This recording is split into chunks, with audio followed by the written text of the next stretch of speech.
Started in a couple of minutes, morning or afternoon or evening, depending on where you're calling in from. I'm going to ask everyone to have something to write with today. So it could be on your computer, your phone, or old school piece of paper. But if you don't have one, if you can grab one, that'd be great. All right, we're going to dive right in because we only have an hour together to get our days started with some practice. My name is Staci Haines. I'm a senior teacher here at Staci Institute, and then I'm also the co-founder of Generative Somatics, and it is a nonprofit organization who brings somatic transformation and embodied leadership to social and environmental justice movements. And I'm very happy to be with you this morning and to be in practice. Particularly, we're focusing on resilience. Really, what does it mean to cultivate resilience, particularly in our times? We are collectively under a lot of pressure, and there's a lot of potency in our times for change. For those of you who are new to somatics, let me just give you a very brief definition. Somatics is an embodied methodology, a methodology that really understands that we become what we practice, that we're always practicing something, and those practices that we do over time become our unconscious habits. Some of those are really useful and serve us, and then some of them are actually what we end up struggling with. But once a practice or a way of being is what we call embodied, it's really hard not to do. And particularly under pressure, we kind of resort to the embodied practices that we learned usually earliest on, or that we learned under stress. So somatics looks a lot at how do we shift from reaction or our automatic reactions or our default practices to practices, ways of being, ways of thinking, ways of acting that are more and more aligned with our values, our visions, and really who we want to be in the world. Somatics also understands that our mind-body has really evolved to take care of three core needs. And those needs are safety, belonging, right? Being a part of, loving and being loved, and also dignity or a sense of inherent worth. And we actually adapt very quickly, not really through our conscious mind, but more through our subconscious mind and the evolutionary wisdom that lives in our bodies. We adapt very quickly to some of those things. And again, those adaptations tend to become habits over time. Again, some useful, some not useful. So when we're looking at embodied transformation, we're really looking at transforming what's embodied so that under pressure, we can keep being who we want to be, acting how we want to act, and continuing to really move our visions and our values forward. So that's the very quick on what somatics. Today, we're going to do practices. We're going to dive into resilience and really what is resilience? How do we cultivate it? And pay attention a lot to our bodies. So I'll be asking you to do that a number of times. So with that, let's actually get started today with a brief centering practice. You can do this seated, or you can also do it standing. I'm going to go ahead and stand up and do whatever really works for your body. So I'm going to get started standing. Let me adjust a little bit here so you can see me and I can still see you. All right. So getting yourself settled in. And the first thing we want to do in centering, what we're practicing here is how do we get present? How do we get open to ourselves and others? And how do we get connected? So this is a basic practice that helps us do this. And we can do this practice once a day, 5 times a day, as many times as we need it, okay? So let's first drop our attention into our sensation and into our aliveness. So just take a moment, let yourself get conscious of your breath. Where is your breath in your body? Is it more shallow this morning, or do you have a deeper breath? Just notice and start to sense and feel your breath. And then let yourself notice temperatures. Where are you more cool? Where are you warmer? Again, feeling this from the inside out. So we're kind of coming out of our thinking self and coming more into our feeling and our sensing self. Then let yourself notice places that you're more relaxed or places you feel more tense or taut. And just right now, we don't have to change any of that. Just keep noticing what's here, letting ourselves start to arrive in our bodies and in ourselves more deeply. And then lastly, let yourself notice where there's maybe movement in your body. Again, it can be your breath, it might be your heartbeat. You might feel a sense of twitching or streaming. Just notice movement. Good, and on purpose, keep bringing yourself into your body. We live a lot in concept or symbol, almost like our bodies kind of track us around to our next activity, rather than living in our whole selves. So this is helping us come back into our whole selves.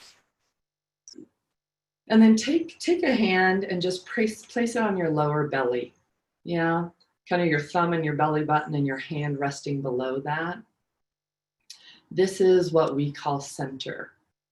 And it becomes kind of a way to organize ourselves, right? Having a dropped open attention. So let yourself feel center from the inside out. Feel your center under your hand. And then we're going to center in 4 directions. You can leave your hand there. You can just let it drop again to your side. But let's center first in length.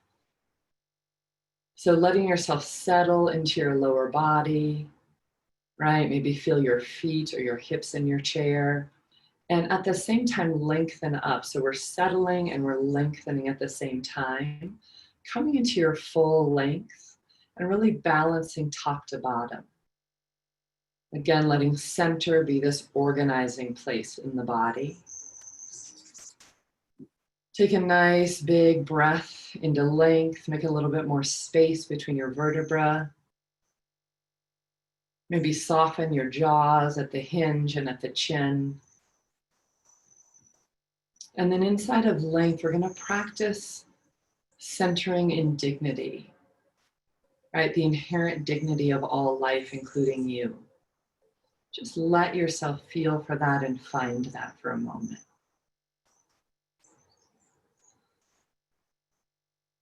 Good. Now let's keep all of that length and then go ahead and center in width. And that just means let yourself widen out. So you're filling in both sides, across your shoulders, across your collarbones. Let yourself widen out in your breath, letting your ribs expand left and right. Go ahead and widen across your lower body, your hips or your feet. And then find a good balance left to right. You can even kind of move back and forth a little bit if it helps, move your shoulders around, but let yourself find that good balance left to right. Again, doing this through the feeling self. And width, we really look at as the social space or the collective space. We can let ourselves out, we can let each other in. We can have centered boundaries instead of reactive boundaries when we need them. Just letting ourselves be wide, making more room for contact.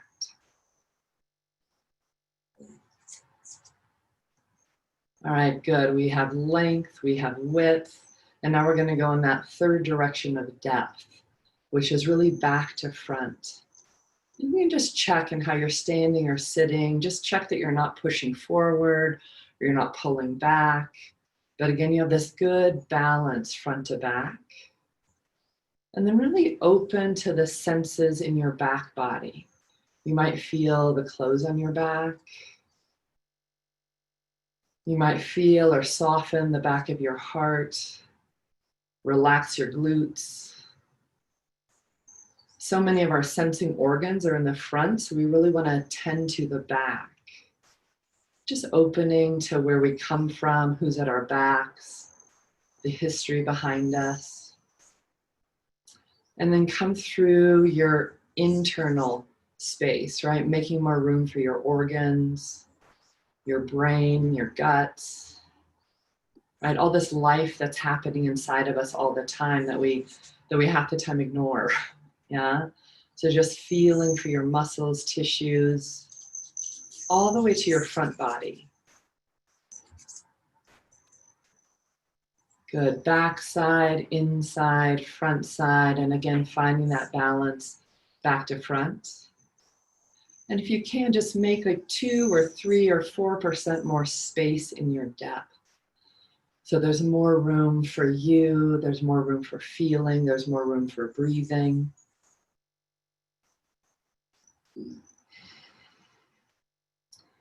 Good. Centering, length, width, depth, getting present, open, and connected. And the last thing we do inside of centering is we center on purpose. So just bring to heart, bring to mind who and what matters to you. And let yourself really focus on that, attend to that. And then also bring that into your nervous system. So we're centering on what's most important to us. We're centering on our purpose, what we value.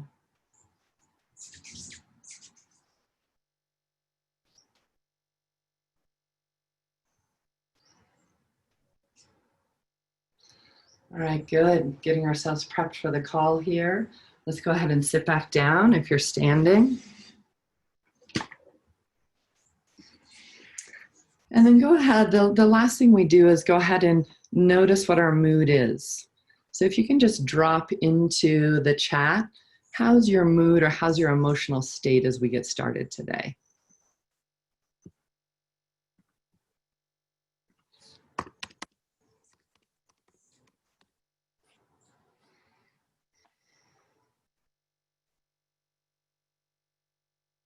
Nice, we have a good range. All right. So I want to talk a little bit about what is resilience and what is it not. There's a lot of research on resilience, and most of that research is really focused around trauma and resilience. But what I really want to say from the get is resilience is inherent in us. And it's actually something that we can cultivate, we can practice on purpose to really build more and more resourceful states for ourselves, for the people we hang out with, for our families, for our communities. And what research has shown us is, I think, pretty instinctive to us already, that the things that bring us resilience, and let me talk about what does that word even mean. Resilience is really a resourceful, open, enlivened state. Yeah. Resilience is a state that connects us with a sense of hope, a sense of wholeness. Some people will say it's a sense of wisdom, like everything's going to be okay. And one of the distinctions I really like is resilience connects us to a positive imagination for the future. You know, that really, I think the truth is every day is unknown, right? We have our plans for today. We have our plans for the next decade. Those may or may not happen. My plans for this year were very, very different than what's actually happening. Yeah. So we live in a lot of unknown, and part of what resilience helps us do is create a positive imagination for the future. Somatically, resilience is really a state that is both relaxed and enlivened. Yeah, relaxed and enlivened. It's not kind of like an override state. I'm just going to think positively, or I'm just going to like get on with things. Rather, it brings us into more aliveness, and it tends to soften and open our somas, right? Soften and open our thinking, our emotional range, and our bodies. What the research really tells us is there's a number of predictable things that help us access resilience, or even hand us resilience when it's unexpected. One of those big categories is art. So this can be song and music. This can be dance, whether on your own or with a whole group of people. This can be art like visual arts. but that whole bucket of arts tends to cultivate and bring resilience to us. Another that I find just so interesting is our resilience is cultivated when we have a positive connection to at least one other person, right? Somatics really understands that we're social animals. We tend to be in packs or herds, right? We're a herd animal. And isolation is something that's very hard on us. So being connected positively to at least one other person is also a resilience factor. Another is making a difference for others. So really contributing, making a difference in other people's lives tends to bring resilience to the person that's giving. So that kind of cooperation, that making a difference for others feeds us. Two others, which I think will be just natural to people, is nature. So that could be a houseplant, or that could be the wilderness. But times when we're really connected to the natural world, many people will talk about in the natural world feeling kind of right-sized, not having humans be so centered, but feeling right-sized. It might be the night sky. And then lastly, and this is probably one for many of you as well, is animals. So animals are a very strong resilience factor. Being connected to animals is a strong resilience factor for us humans. Yeah.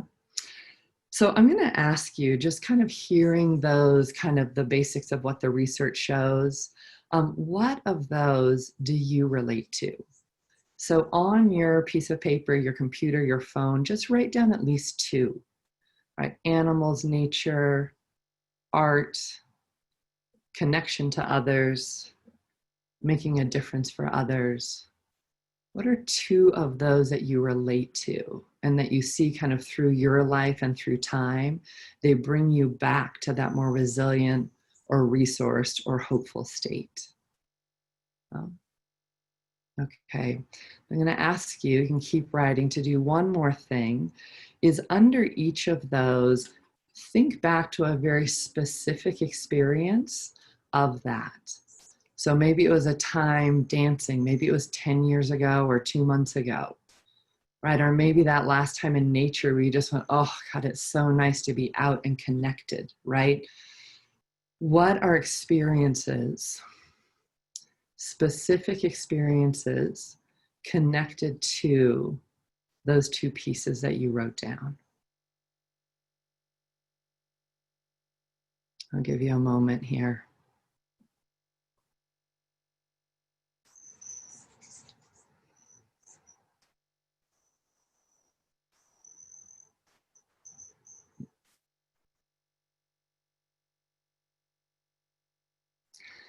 So as you're writing, I'm just going to tell you quickly two of mine. A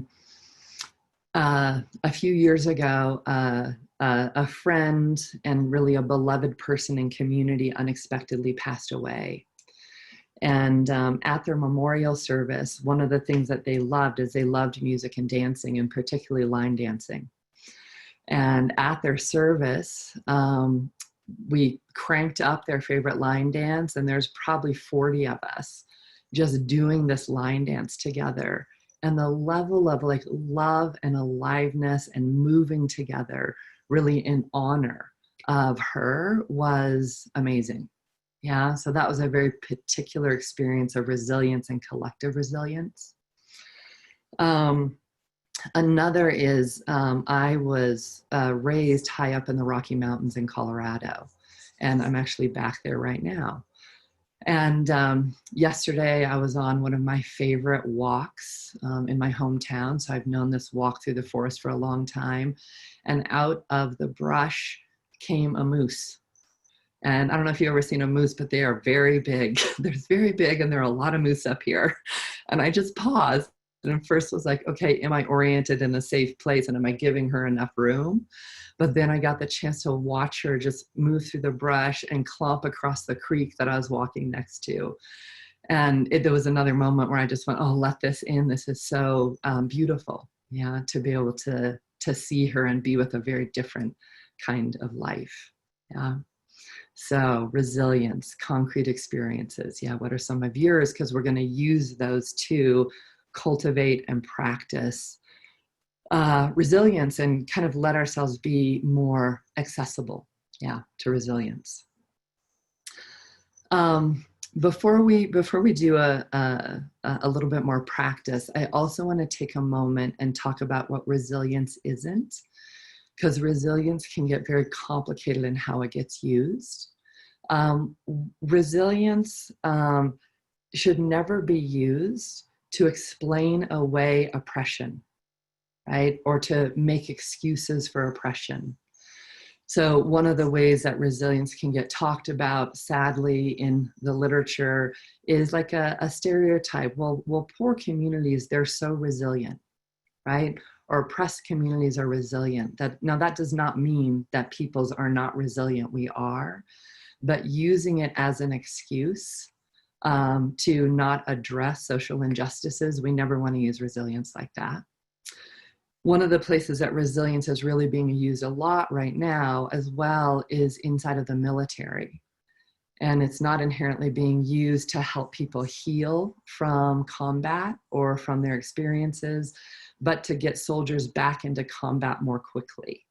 And I also go, no, that's not the use. That's not the use of resilience, right? We really want to use resilience toward more aliveness, more connection, more healing, right? More equity. Yeah, so I just want us to flag that as well. All right.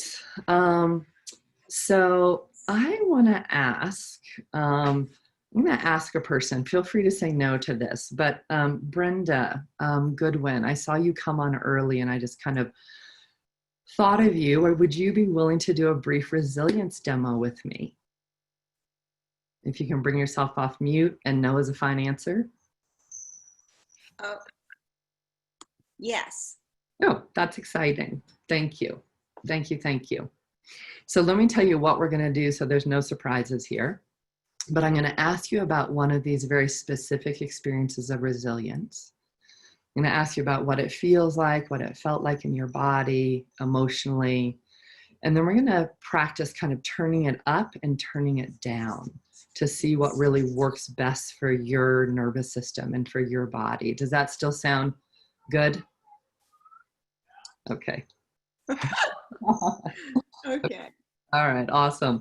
I'm going to invite everyone else as we go to try this on for yourself. Okay, so we're going to be really with Brenda and then go, oh, wow, what would that feel like in me if you're relating it to some of your concrete experiences of resilience? So, Brenda, I'm wondering, can you share with us just a very particular and concrete experience of resilience that you've had? I had one just this morning. With all the talk about microaggressions and Black and white people talking about race, there's a very close friend of mine. Her name is Catherine Hatcher. She's on the call today. And we had an interaction which neither one of us enjoyed. And this morning, we were both able to talk about it and share with each other our experience. And there was a lot of healing and wholeness. And it just, it made me feel expansive. It helped my body to just relax. And I felt connected to her very deeply. That's amazing. That's great. I'm really glad that happened. Will you tell me a little bit more, like you said, expansive, where in your body did you feel expansive? I tend to hold contraction in my chest. Mm-hmm. And I notice that sometimes I don't breathe fully at the top of my chest. Yeah. And when I'm feeling expansive, I feel I feel more breath in my body. And I feel a lack of contraction because since I've been involved in the somatic work, I'm noticing how much my body is just contracted. Yeah. You know, it's amazing, those contractions, which we won't focus on today, but they're such good survival strategies. You know, we develop them for such good reasons around safety, belonging, and dignity, but then they kind of stick, don't they? Yes. Yeah, exactly. Okay, so that expansiveness you really felt in your breath, in your chest, you could breathe more easily.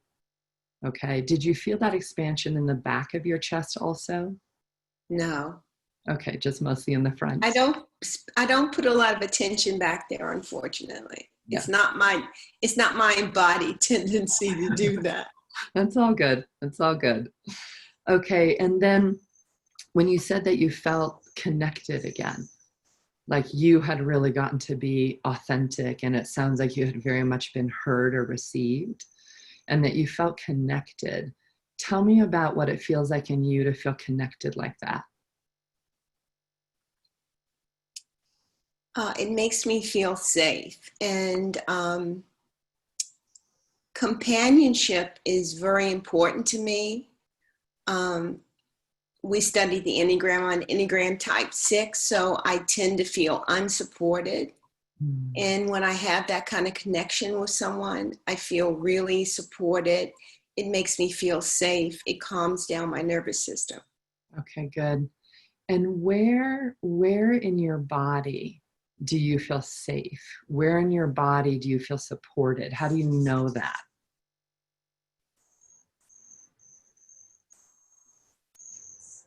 My body just feels calm. I've noticed that I live with this low level anxiety, and especially so because of COVID. And I had a nightmare last night for the first time that I think was related to COVID. And so my nervous system was kind of hiked up when I called Catherine about this issue. And talking to her, I could feel my body just settling, and Okay, the lack of, this, I get anxiety, my body feels kind of like that. right. Okay. So it's good. I think for many of us, we notice something in the absence of something else. So the absence of that kind of anxiety, it sounds like your body really settled. Did you feel more open or more weighted? I definitely felt more open. I don't know if I felt more weighted. I did notice that, but definitely more open. Uh, Okay. just it's as if my heart softens. Yeah, right. Okay, so your heart softened, you felt more settled or more open. And I really want to go with this word for a minute. Since we're talking about connection, how do you know that you felt supported? Like in your body, how do you know you felt supported? Staci, it's almost that lack of things. I know when I'm tense, when I'm anxious, that I don't feel supported. So when I don't feel that way, I feel like I'm connected and supported Okay. because um, that little observer is not saying watch out, danger, Will Rogers. That's not there. Got it. Okay. So that sounds like that there's quieting, like quieting of that alert voice. Your heart feels softened, more opened. There's Yeah. more expansion in your chest and more breath. And something in your nervous system really settles. Yes. That all sound right? Hmm. Okay.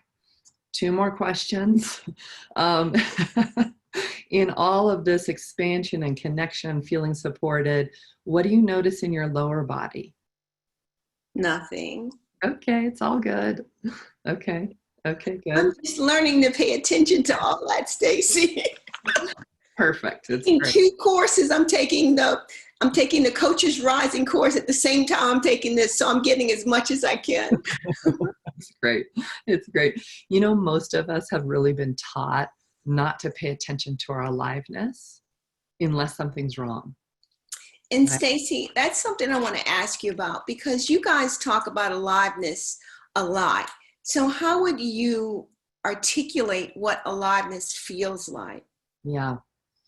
Well, we're going to do a little bit more of that right now. But what it feels like is first, we want to just keep identifying and feeling for our sensations.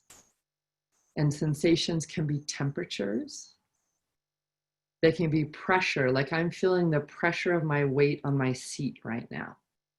Right? That's one way I can feel my hips, is I'm like, oh, yeah, there's weight because I'm in gravity. Right? Or it can be movement in the body. Like you might feel movement or streaming. Like my guess is as your heart opens, there's also a movement to your heart opening. Or like I feel kind of streaming in my thighs right now. So it's paying attention at the level of sensation. That's where all that aliveness, right, gets felt or gets registered. Does that help? Yeah, that helps a lot. That helps a lot because being what you're saying, my understanding is when we're in contact with what's going on inside of us, when we feel those sensations, that's our aliveness because it's letting us know that we're alive, that we're having these experiences in our body. Exactly. And we'll have these as long as we're alive.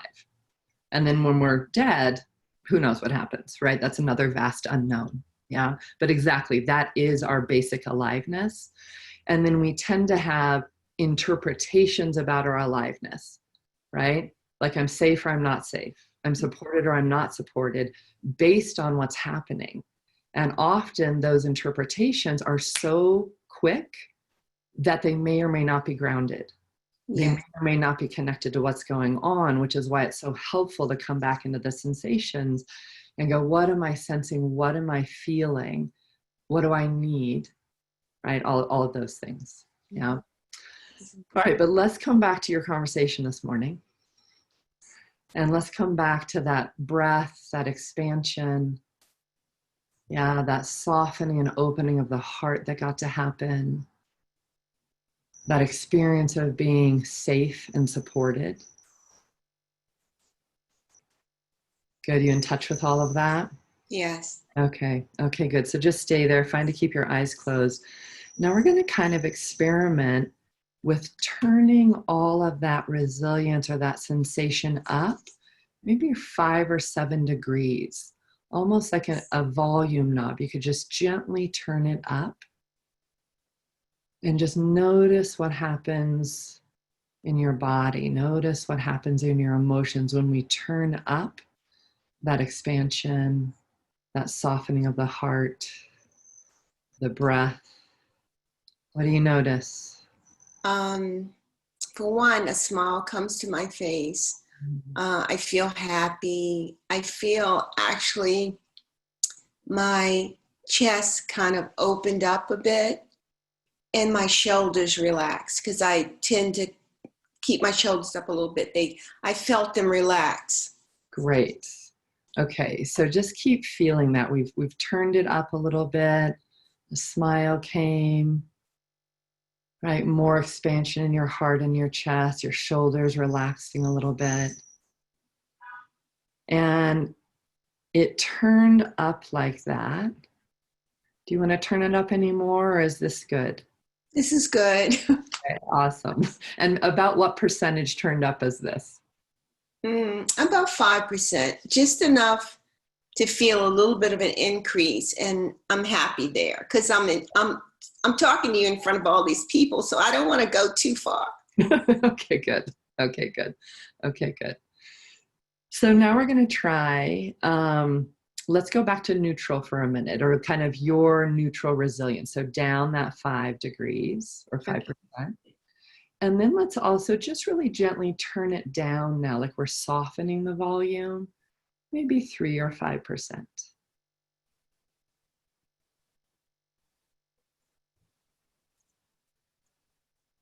Okay, it feels, in doing that, I feel more weighted. It feels like I'm going down like this a little bit. Okay, and does that feel like a more resilient thing or a less resilient thing for you?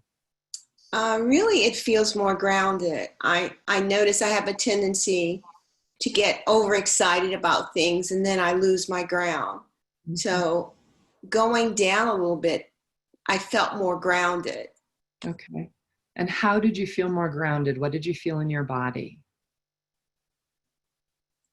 Then I noticed the weight. Mm-hmm.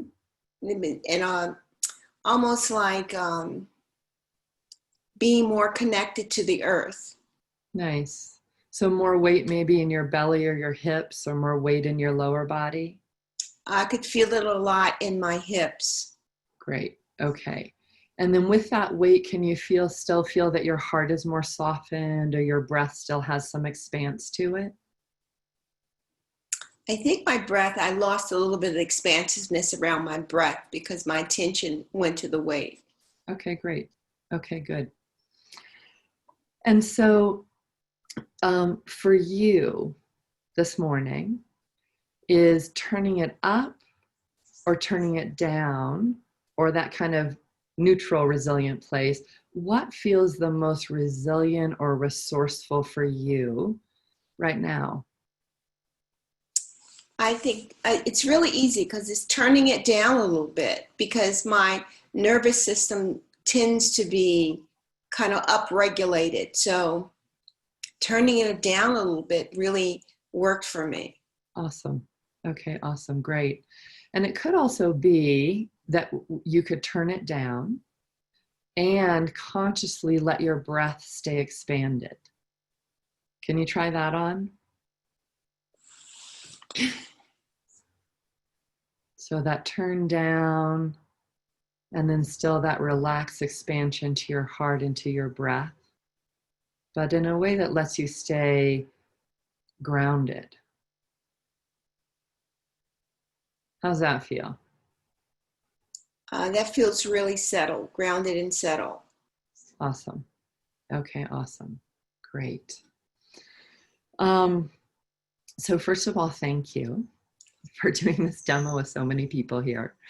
And then I want to ask you a last question is, what would be a way that you could practice this kind of settled, resilient state on purpose? Well, I could remember this interaction with you and ground and anchor this feeling. And then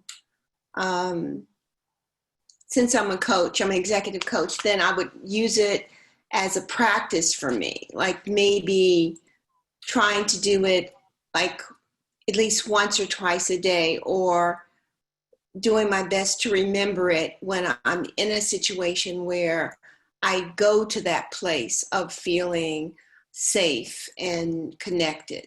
Mm-hmm. Awesome. Awesome. Those are great. Exactly what you said is where we can all go with our resilience.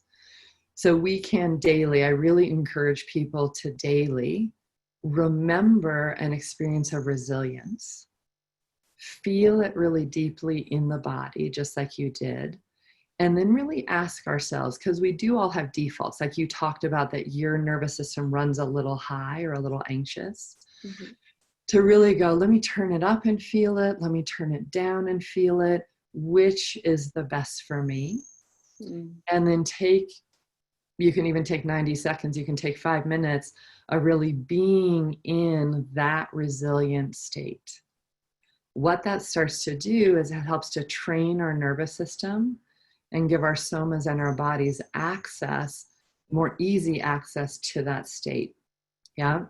So any practice we repeat starts to become our embodiment, right? Any practice we repeat, especially those on purpose, starts to become habituated in a good way. Yes. The other thing that I want to invite you and all of us is whatever's on your list. And for you, it might be like meaningful, connected conversations. Yes. But to weekly, or if it's harder to access, monthly, have a new resilience experience. So actually do the things that bring us resilience, do them on purpose. Yeah.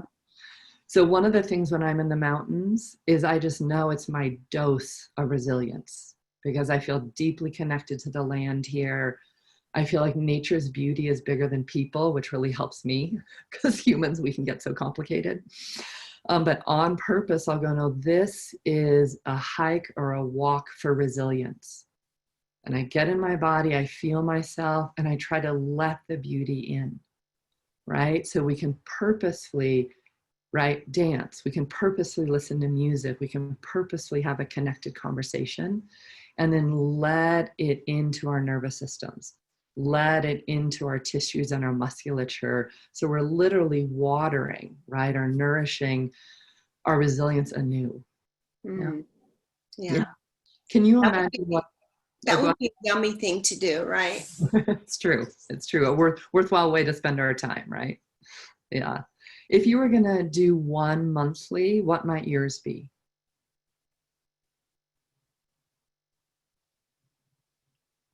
One thing that's really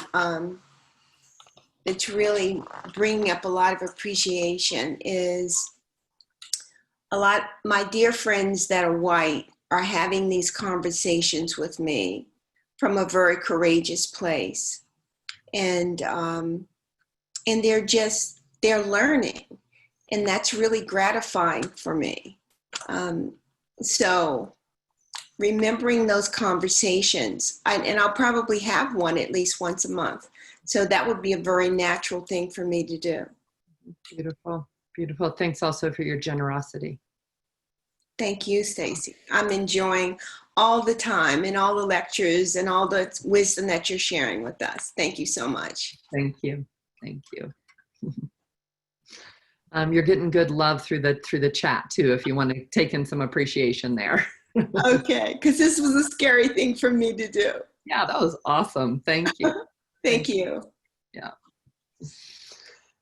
So I'm hoping that everyone, as we got to do this with Brenda, that you also got to kind of orient towards some of the experiences on your own list. What is it like to feel them deeply in your bodies, to turn them up or to turn them down? One last note I want to put on that is, those of us, I'll include myself in this, who tend to move toward excitation or intensity, it can often be a surprise that turning it down is actually what's most resilient giving, right? And then the opposite can be true. Those of us who really pull toward a calmness, allowing a little bit more excitation can actually bring more, right? Or feed more of the resilience. So really assess what works for your body, assess what works for your soma, okay? All right, I'm gonna ask us to bring your resilience with you, and we're going to come into another practice. And again, we can do this practice seated or standing. I'm going to go ahead and stand, but bring one of your particular resilience experiences with you as we do this.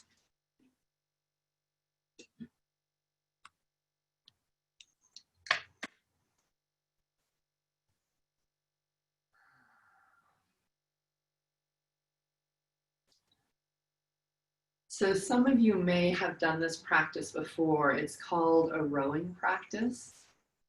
If you're seated, you can just move yourself forward and back in your chair, just kind of rocking in your chair. If you're standing, we're going to do that actually moving back and forth on our feet. We're going to do this very gently, and we're going to do it to actually feed and invite our resilience. So if you're standing, I'm going to turn a little bit sideways. If you're standing, go ahead and put your left foot in front of your right. If you're seated, just feel your seat, and you can also just put one foot slightly in front of the other. And then go ahead and put a hand on center again. And let's all take a moment and very consciously invite in that particular experience of resilience. Again, it could be music, it could be art, it could be making a difference for someone else or connection. It could be your dog or your cat. But let yourself really go back and feel that particular experience of resilience in your body.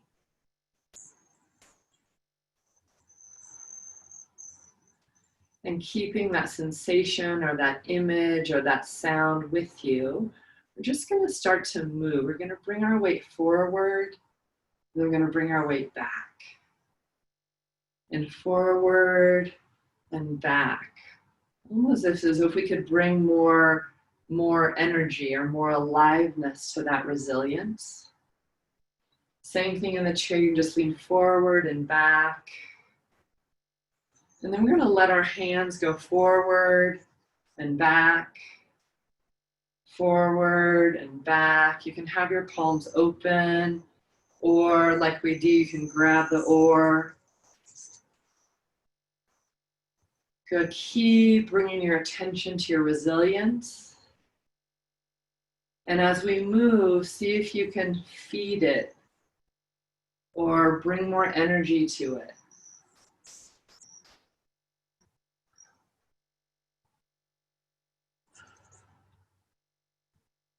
Good, and let's just take a minute and pause and feel yourself.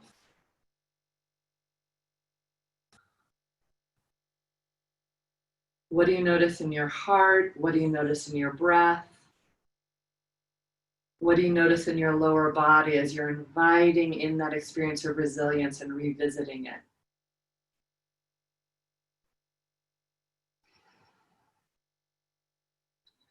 Go ahead and switch feet. Put your right foot in front. If you're seated, you can switch up too. Bring your attention again to resilience.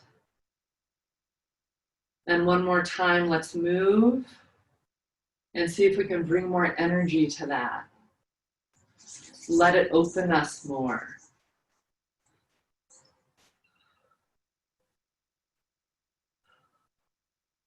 Let yourself breathe.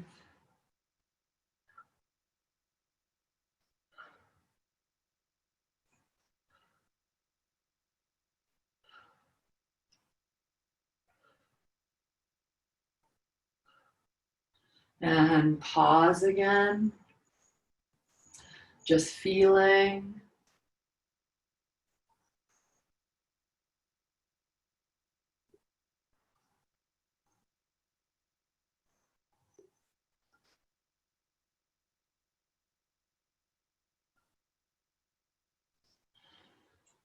Let's go ahead, just open our palms and let whatever aliveness is happening in your body, whatever that resilience has evoked in you, let's actually purposefully turn that into gratitude. Yeah. And let some of that resilience or gratitude or hopefulness, whatever's there, extend down to the earth. And just give our gratitude and our thanks to the earth. Right? The waters, the trees, the stones, the fruit, the vegetables. Yeah, just giving our gratitude, sharing our resilience. And then let's extend our arms, our attention up to the sky, the heavens, the atmosphere, and also just extend thankfulness.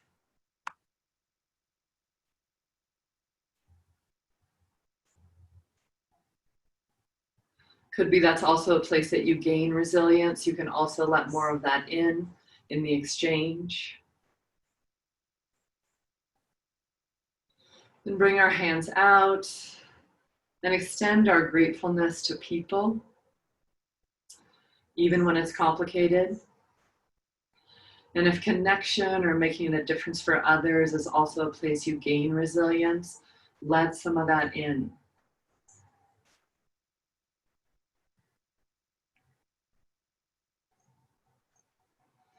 Good, and then let's do a hand on the heart and a hand on the belly. And let some of your gratefulness go toward yourself. Letting that our resilience soften us so we can let more of that in.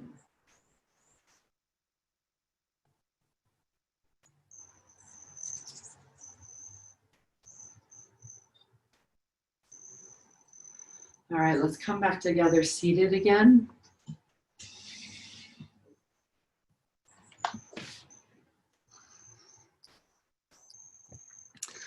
I want to do one more practice together just to keep playing around.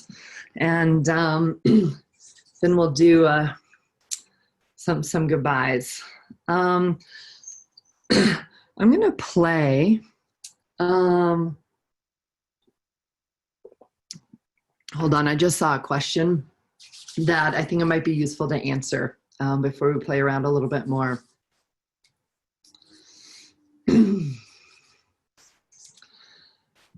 This question about turning things up and turning it down. Good. Finding it daunting and disorienting to do that. So first of all, you don't have to do it. You don't have to turn up and turn down. If you really find access to resilience and that feeling and you can ground it in the body and continue to open to it, that's awesome. You can just stay put right there. What I notice in working with people is when we start accessing resilience, our conditioned tendency or our kind of default state and our resilience tend to get a little bit mixed up. So again, if we're someone who tends to kind of move toward more anxiety or more intensity, as a default, we'll tend to intensify our resilience, even though that might not be the resilience that most softens, opens, and enlivens us. So why we play around with like turning it up, even if it's just 2 degrees or turning it down 2 degrees, is to go, is this really the most resilient state? Or is this kind of a combo of my conditioned tendencies and my resilience? Yeah. So if it feels daunting, just don't do it at first. Just get more familiar with resilience in your soma. Really ask yourself, can I feel it in the front and in the back? Right? Like with Brenda, she very honestly said, don't really feel it in my back, don't really feel it initially in my lower body, although by the end, Brenda, you were feeling it in your hips, right? So we want to notice, am I feeling it in my front and in my back? And if I'm not, let me just let a little bit more into my back. Or if I'm feeling it mostly in my upper body, what is it like to let it settle a little bit more into my lower body? Yeah. So forget the turn up, turn down, and just work a little bit with length, with depth, and your resilience. Yeah, as it becomes more familiar, the turning up and turning down can become a bit easier. But why we do it is that we don't toss our conditioned tendency smack in the middle of our resilience. Yeah. So I hope that helps. I'm going to answer one more question. Does research on increasing resilience mention meditation? Oh, I love that you asked that because it's such a complicated question. For sure, there's a lot of mindfulness practices that are being studied around resilience. The thing we want to pay attention to is that, like anything, we can use practices to reinstate our conditioned tendencies, i.e. for some people, using mindfulness and meditation has people practice more numbing or has people practice more dissociation rather than allowing more aliveness. Yeah. So yes, there are studies going in that direction with mindfulness and meditation. I think a default understanding of meditation can also be we're calming ourselves down.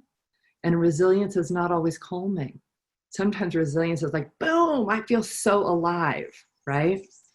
Mostly we want to just through our embodied transformation, keep widening our capacity to feel a wide range of sensations without getting thrown into reaction, and to widen our emotional range without getting thrown into reaction, right? So as we feel more aliveness, allow more feeling, we can choose, right? Choose our responses and how we connect based on our values, based on what matters to us, rather than out of our, well-earned reactivity. Okay. All right. So I'm going to share just maybe 3 minutes, maybe 4, of a piece of art that was created by students at Juilliard. So dancers, musicians, and singers. They created this in April as kind of a gift out to the community because we were all in shelter in place. And whether or not art and music and dance is resilience giving for you, I'm just going to invite you to go, how can you let this touch you? Can it feed your resilience? Does it evoke resilience for you? So I'm just going to ask you while I play this to feel yourself, to keep softening your breath and jaws, and just to notice what you feel. So I am going to share my screen.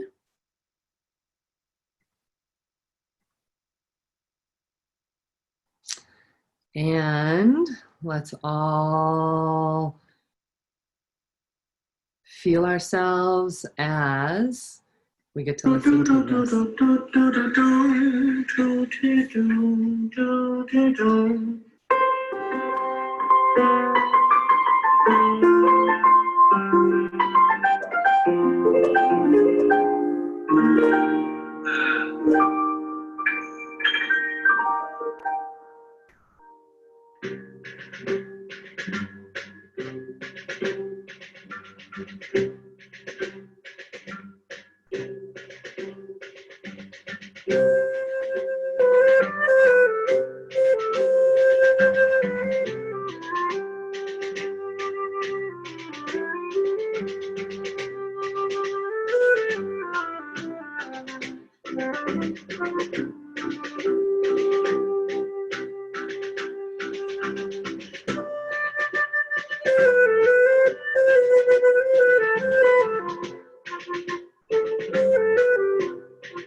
I hate to stop, but I'm going to pause there.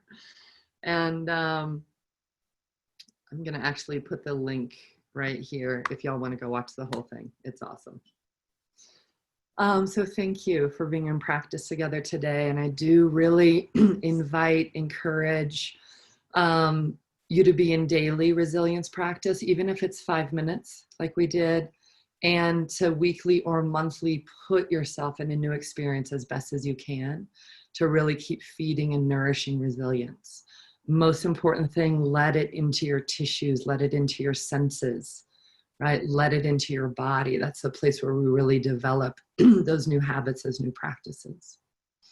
So just for a moment here, I'm actually going to hand it over to Salunas. Hi, Staci. Thank you so much for such a beautiful practice today. I know that my soma needed it, so I'm grateful to be here. I just want to share with everyone that we do have 2 courses that are in person that are coming up as we're closing this year. One is Embodied Leadership Level 1, and inside that course, as Staci pointed to, is helping you to organize your commitment and to find that center and to feel yourself. And then there's some somatics, trauma, and resilience, which really connects to the work that we had a taste of today. We know that this is during the time of COVID. We have our protocols up on our website if you're curious about that. And if you feel safe traveling to join us to be in an intimate setting and to do this work with us, we would be overjoyed to have you. If you have questions, you can email me, salunas@stroziinstitute.com. And just like every individual body has a nervous system, so does companies. And so if you're interested in this kind of work for your team and for your company, please email Ben Schick at ben@stroziinstitute.com. We'll be happy to have a conversation about that as well. I'm wishing you all a really joyous rest of the week. And I can't wait to connect with each of you, either on the mat or virtually. And again, thank you so much, Staci. Thank you for practicing together this morning. And Brenda, thank you again. Be well. Bye. Thank you.